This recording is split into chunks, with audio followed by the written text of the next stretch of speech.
Hello everyone, welcome back to our LPCH Youth Bible Worship. I want to thank everyone for tuning in, and I hope you guys are having a blessing day. And also, I just want to say I'm so excited to share this journey with you guys and see the wonderful work of our salvation, Jesus Christ. So today's topic is actually inspired by my personal favorite worship song called In Control by Hillsong Worship. Ben Fielding and Audhan King, who wrote this song, shared this verse that inspired them to write this song, and it's from Mark 4:35 through 41. I'm gonna read this for you guys. That day when evening came, he said to his disciples, "Let us go over to the other side." Leaving the crowd behind, they took him along just as he was in the boat. There were also other boats with him. A furious squall came up, and the waves broke over the boat so that it was nearly swamped. Jesus was in the stern, sleeping on a cushion, and the disciples woke him and said to him, "Teacher, don't you care if we drown?" He got up, rebuked the wind, and said to the waves, "Quiet, be still." Then the wind died down, and it was completely calm. He said to his disciples, "Why are you so afraid? Do you still have no faith?" They were terrified and asked each other, "Who is this? Even the wind and the waves obey him." This passage shows not only the authority and the power of Jesus Christ, but it also reveals if the disciples are living by fear or by faith. The storm reveals to us if our heart is full of doubt or trust in God. As Jesus and his disciples are about to leave to the other side of the land, they encountered a raging storm. And when we look deeply on the word "other side," on verse 35, the disciples have seen many miracles and power that Jesus did before they left. Everything seems to go well for them. Everything was easy and calm and peaceful. But what they didn't know was that the disciples were about to be tested. During the middle of the storm, Jesus is sleeping on the same boat while the disciples are panicking and fearing for their life. This part of the passage shows how weak the disciples' faith and trust are in the Lord. But in reality, this is us today too. We keep on doubting on our God and questioning His love for us.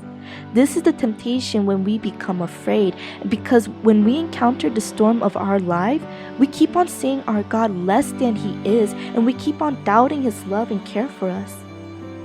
This is exactly what the devil wants us to feel and think about our salvation. The fear and anxiety blinds us to see who Jesus Christ really is. You see, when I was reading this, before Jesus and the disciples got on the boat, the disciples had the front row seat of Jesus' power and authority. You could see that they seen Jesus' miracle and His power, but still, when the storm came upon them, they forgot that the almighty, powerful Jesus Christ was with them on the boat. The storm in life gives them the opportunity to determine their trust in the Lord.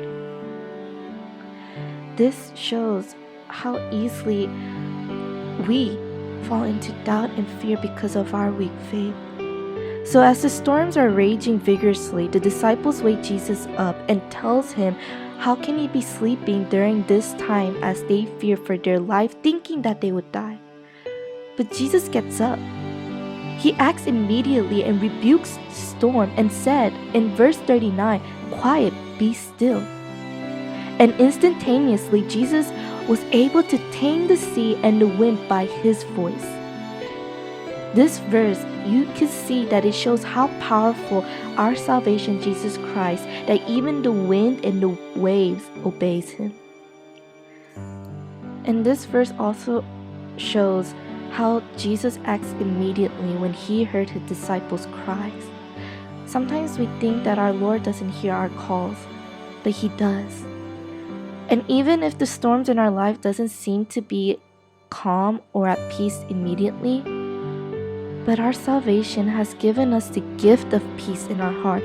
Our God has given us His peace, and let us realize that our salvation is there with us.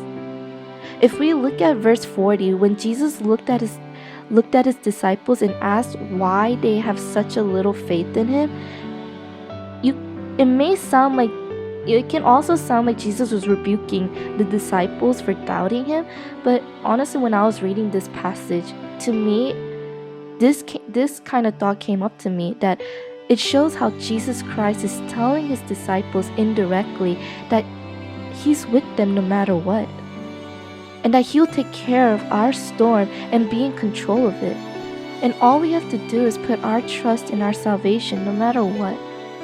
Our God and our salvation always has our back and will be there to catch us and be in control of our storm. There's many of us who are either heading into the storm, or maybe who are in the middle of the storm, or maybe there's some of us who are even coming out of one. Maybe there's some of you who are going through struggles because of relationship or school, or even relationship problems with family. Maybe there's some of you who are struggling because of the fear of your own future, or maybe that's something that's holding on to you from the past. But every time we face our storm in life, we can learn from it by putting our trust and faith in our salvation. We need to tell ourselves that our God is in control, and all we need to do is put our peace and faith in Him. 2 weeks ago, to share you my personal testimony, 2 weeks ago I actually went through some unfortunate events, spiritually and mentally and emotionally, because it was actually my first day of school, of seminary school, and I just had a lot of personal work and personal things going on all at once, and everything just hit me all at once together, and it caused me to have a mental breakdown. There was like so many work and just school, knowing that I have this much test and research paper going on. I guess it hit me like a huge wave, just crashed into my heart. And because of that, it actually caused me to have a mental breakdown. And because of that, I actually started crying and bawling in front of my mom, telling her that I want to give up. Like, I want to stop doing what I'm doing.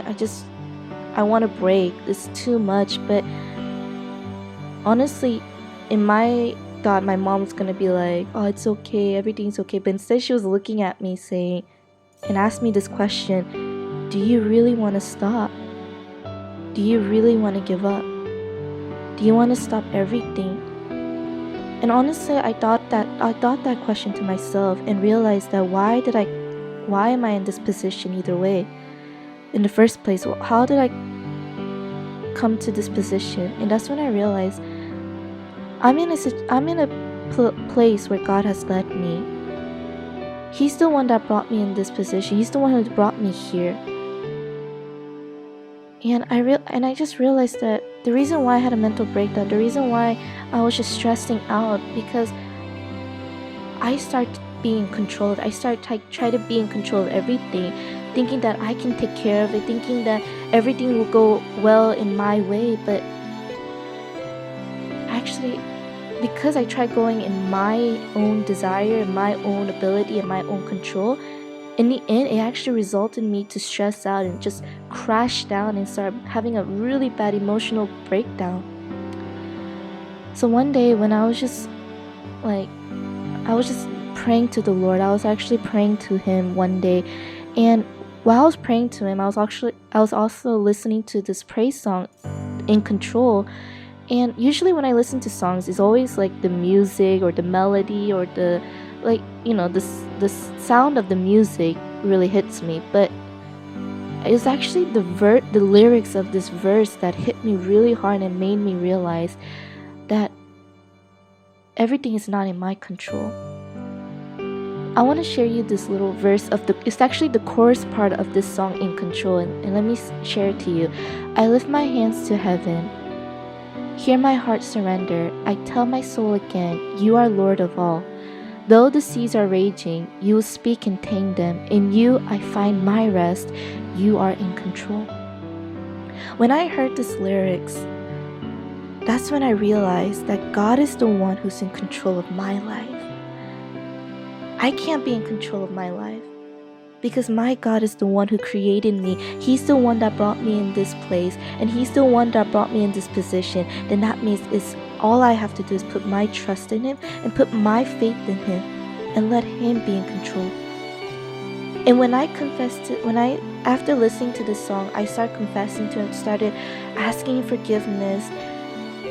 And when I confessed to the Lord, you are in control of my life. You're the one who brought me here, and I'm just going to leave everything rest up to you, and all I'm going to do is put my trust and my faith in you. And after that confession, honestly, instantaneously, like a miracle way, all I felt was peace. And after that, everything started going smoothly, and everything started going in a very peaceful way. I did everything what I had to do. I got done with everything that had to be done. And I just realized, wow, because of God, because He was the one who's in control of my life, everything just went smoothly, in a better way, in a peaceful way. And that's when I realized all I have to do is put my faith in Him. So as we come out of the storm, there's a saying where we won't be the same person that walked into that storm. Because we will see Jesus Christ differently, and we will see our faith in our God has changed dramatically. There are some things we can only learn from our storm, and not all storms come to interrupt our lives. Some come to clear our path, and some storms helps us to see things more clearly and more vividly in our salvation. It helps us to overcome and be better and grow stronger in our foundation of our faith in Jesus Christ. So no matter what, if there's any of you who are in the midst of the storm and seems that everything is out of control, remember that we have the assurance and promise that our salvation is in control of everything, and that He has the power and authority of all things. So I hope you find hope in the fact that our salvation, Jesus Christ, has our back, and that He has the control of all things. And I hope that we all find our peace in Him and trust that our God will lead us to His peace. I just hope that if there's some of you who are facing struggles in life, who are going through spiritual battles, let us all just put our trust in Him. He is the only one who can calm the seas and the waves. Only His power, His voice can calm everything. He's the only one who can be in control of our life. And I hope that you guys will also hope you guys find your peace and faith and trust in our salvation. And I hope that we will walk with Him, trusting Him, and let Him be our guidance, and let Him be our compass, and let Him be in control of all things in our life.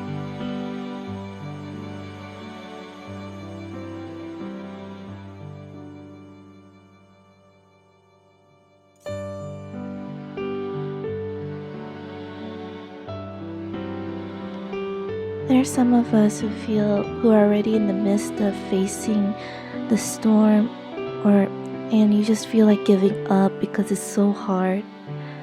But I want to tell you that our God said He doesn't want us to give up, because He did promise us with all things, with Him anything is possible. Because our God, Jesus, it shows in the book of Mark, it shows how Jesus calmed the waves and the wind when the disciples were crying out. For I know that our salvation will calm our storm, and all we need to do is put our faith and trust in Him, find our rest and assurance in our salvation. And let us just believe and trust that our God will be in control of our storm, and He will be the one who will calm the seas and the waves of our life. I hope that we hold on to this truth this week, And I hope that you guys would, if you guys are facing struggles right now, let us just confess to the Lord. Let's confess to Him, let Him be in control, because our God wants us to keep on moving, keep on fighting for Him. And I know that it's hard. I know it's hard and difficult, but if we ask the Lord, putting our faith in Him and trust in Him, our God, He's gonna give us strength, and He will give us power to overcome our seas and waves, and He's gonna help us to overcome the hardship in life, and He will calm our storms and the winds, and He will calm the seas. So I hope that we hold on to our faith in Him and just never give up on Him, just like how He never gives up on us.